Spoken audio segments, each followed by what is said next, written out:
Before the world sees your wins, your soul has to feel your work.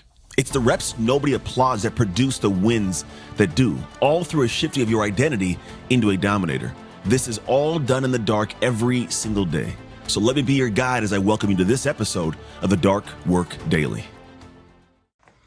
Hey, so today we're talking about this idea of low, hire, high fire, which is interesting because we live in a space where a lot of folks have careers and jobs, and I totally grasp it. Some of my best friends in the world have amazing jobs they love.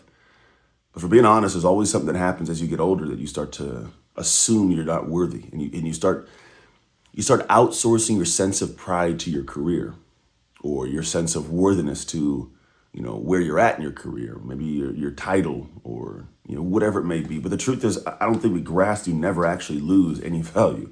In fact, you immensely increase your value the longer you're in a career, the longer you're building towards something. It's just a matter of where you have to be to get the value or be seen as valuable, right? They say that if you put a king in a jester's court, it becomes a clown, right? You can't put a king in a place that they don't belong, or they'll become the thing that they aren't, right? You actually have to realize that you are a king wherever you go, or a queen wherever you go. And the environment you put yourself in determines and helps set the value. And so for us, it's not just about a career or a job. I think it's about a bigger picture of life. But in society nowadays, we assume that as we get older, 35, 45, 55, you go, I'm obsolete. I'm no good. I go, oh no, you got an immense amount of value hidden inside of you. Intangibles, experience, wisdom. And maybe here's the thing, maybe you don't. We all know some people that are old idiots. Let's just be real. I'm not going to sit there and act like everybody who's older is smarter. I've learned through life that just because you have age doesn't mean you have wisdom or intelligence or experience. You could do the same thing for 50 years straight and never get any better mentally, right? But the thing is, most people are doing things to increase their abilities. They're doing things that grow them. And honestly, life is putting them in positions, intentionally or unintentionally, that forces them to be better. It just forces them to. And so with this thought in mind, we'll call it, there is a space where as we age and we get older, we have to take a moment to pause and see if the environment we're in is producing the amount of confidence we require to be great, or if we're being seen the light we want to be seen because we either do or don't have a sense of confidence in a space. And maybe you lose a job, maybe your business doesn't do well. Just because these things happen does not mean that there's something wrong with you. It doesn't mean that there's anything off. It doesn't mean that you aren't going to be valuable later on because you don't have youth. In fact, youth is good for certain things, but they often say youth is wasted on the youth. They don't understand what they have in front of them until they're older and it's gone.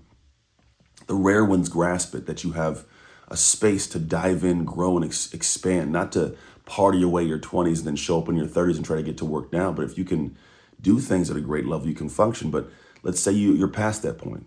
Let's say you're in your mid 40s. And you've got relationships under your belt. You've learned how to navigate discussions and conversation. You've learned how to take a new role on and expand in that role. You've learned these things. And maybe there's a different thing that the world's creating that where your previous skill set in its explicit area isn't needed. But it doesn't mean there's not an implicit need for what you have learned. The intangibles that communicate, to lead, to share, to talk, to motivate, to inspire people, to get motion going, to organize and create traction in some project. There's so many more valuable pieces, but if you're trying to play the young person's game, you're going to falter.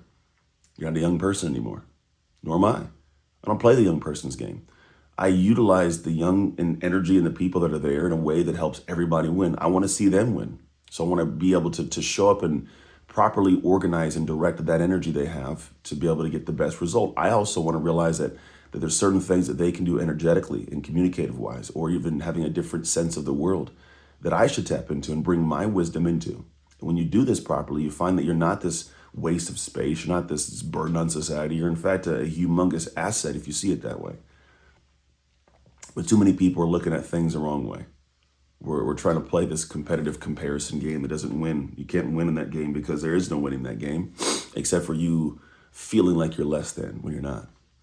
And so in this, I guess, shorter message today, I want you to start contemplating, as you get older, how are you personally seeing your value? How are you personally taking a look at who you are, what you do, and how you do it? And then as you see that, what are you doing to expand and to grow? And then also, what are you doing to put yourself in positions where that value is seen and appreciated?